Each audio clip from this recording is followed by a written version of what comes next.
This is Super Yacht News with Sisman. Hi, welcome back to the channel.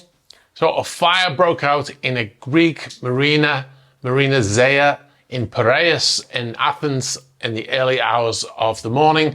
The blaze started on one moored vessel and spread to two yachts that were moored nearby.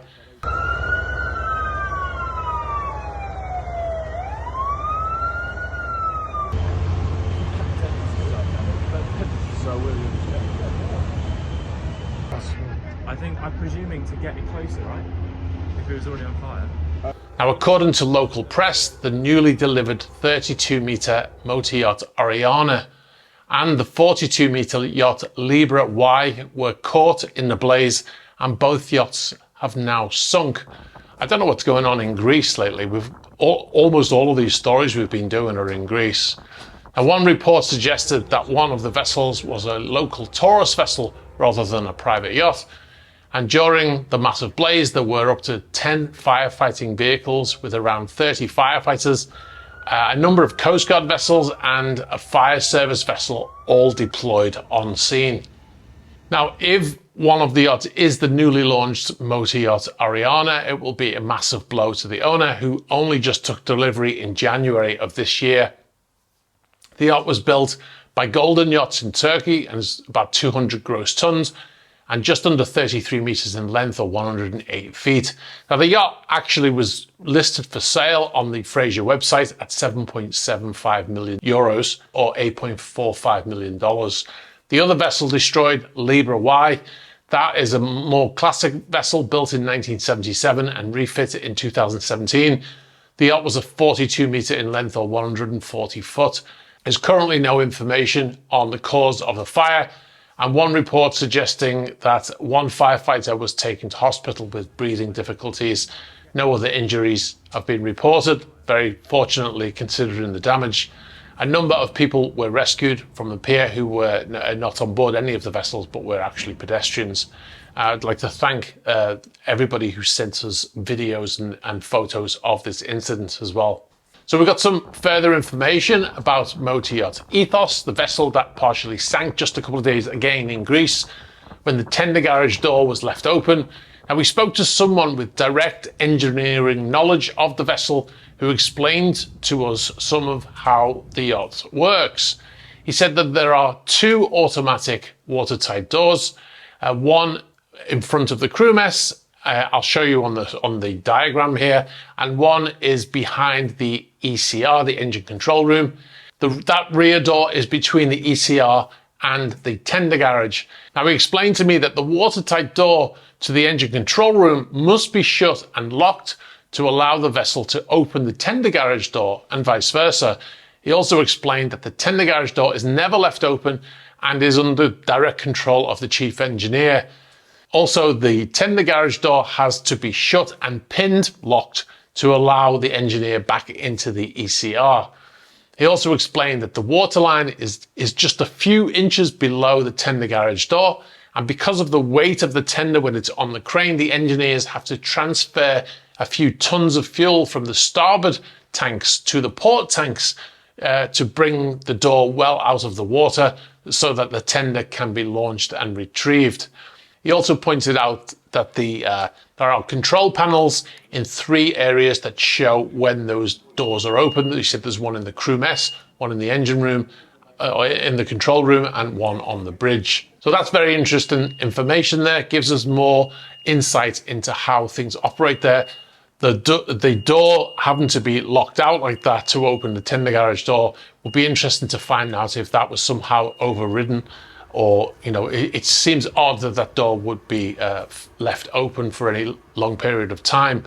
He also suggested, by the video footage that we showed in the previous video, that the vessel was running just the starboard generator, which, if that is the case, would suggest that the vessel was at anchor and not underway, as previously said by local reports.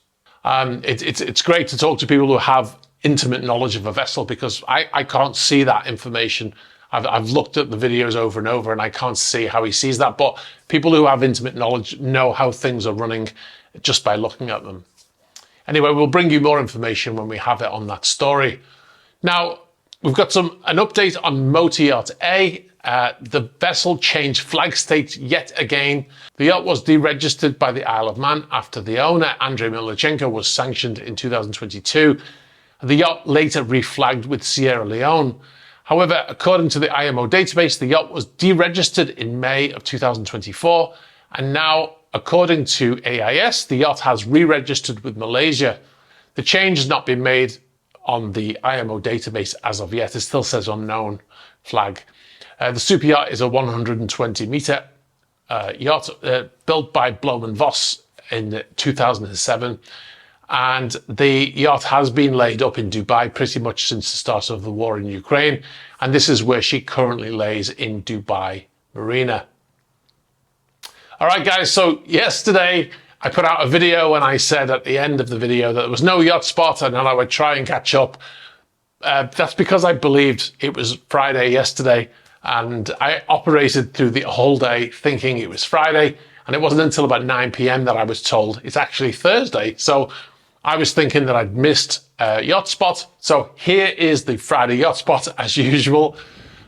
First vessel we have here, Motor Yacht Home.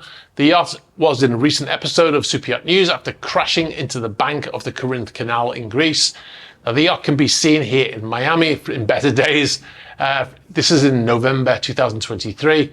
The vessel was built by Heesen Yachts in the Netherlands and is a 49-meter or 160 foot and was built in 2017.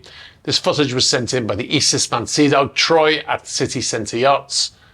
Now, next vessel we've got here is Motor Yacht Constance, built in 1986.